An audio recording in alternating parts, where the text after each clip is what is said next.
எங்கள் வீட்டோட ஸ்டைலில் ஒரு ஒரிஜினல் தக்காளி சாதம் செய்யலாமா? பட்டை, கிராம்பு, சோம்பு எதுவும் கிடையாது. வாங்க, எந்த மசாலாவும் இல்லை. இதுக்கு ஒரு குக்கர் எடுத்து தேவையான அளவுக்கு எண்ணெய் ஊற்றி, எண்ணெய் காய்ஞ்சதும் கடுகு போட்டு, கடுகு பொரிஞ்சதும் 4 பல் பூண்டு, 1 இன்ச் இஞ்சி தட்டி போட்டுக்கோங்க.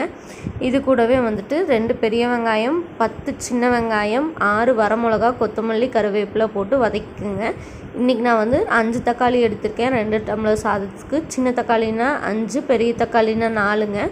போட்டு உப்பும் போட்டு நல்லா வதக்குங்க. 3/4 வேக்காடு வதங்கி வந்ததும் 1/2 ஸ்பூன் மஞ்சத்தூள், 1லேருந்து 1.5 ஸ்பூன் வீட்டு மிளகாத்தூள் போடுங்க. அது இல்லைன்னா நீங்கள் குழம்பு மிளகாத்தூள் யூஸ் பண்ணிக்கலாம்.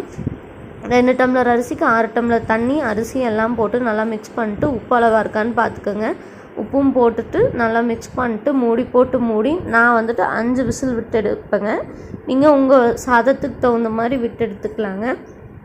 5 விசில் வந்ததும் ப்ரெஷர் ரிலீஸ் ஆனதும் ஓப்பன் பண்ணி பார்த்தீங்கன்னா ஒரு அட்டகாசமான தக்காளி சாதம் ரெடிங்க. செஞ்சு பார்த்துட்டு எப்படி இருக்குதுன்னு கமெண்ட் பண்ணுங்கள். மறக்காமல் சப்ஸ்கிரைப் பண்ணிக்கோங்க. பாய்.